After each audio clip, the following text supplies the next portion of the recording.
Bonjour à tous et avant de démarrer cette nouvelle revue d'information, n'oubliez pas de vous abonner et d'activer la petite cloche des notifications.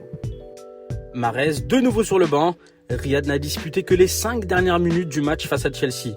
Ce dernier n'a plus débuté en Première Ligue depuis le 12 décembre face à Manchester United.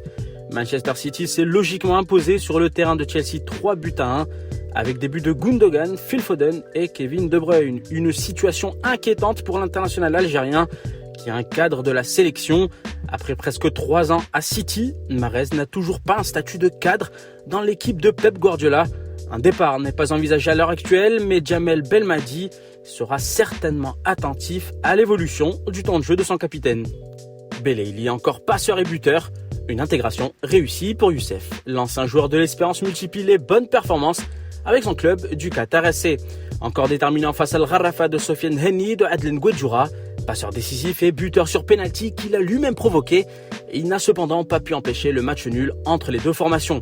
Récemment élu meilleur joueur des mois de novembre et décembre, il comptabilise 10 buts et 2 passes décisifs en 7 matchs. Une bonne nouvelle pour lui et l'équipe nationale qui pourra compter sur l'un des cadres de la sélection ayant grandement contribué au succès lors de la CAN 2019. Le Qatar AC occupe la 5e place du classement. Passons à Farid El Meleli. En manque de temps de jeu, Farid va-t-il partir lors du mercato d'hiver ? Eh bien, c'est une possibilité selon le directeur sportif angevin qui évoque des possibles départs. L'international espoir algérien a reculé dans la hiérarchie offensive et ne comptabilise qu'une titularisation en championnat. Un prêt est évoqué vu le contexte actuel, un départ qui ne sera pas compensé. Enfin, Raïs Mboli indisponible pour 6 semaines. Le portier algérien souffre d'une déchirure de 2e degré au ligament externe du genou.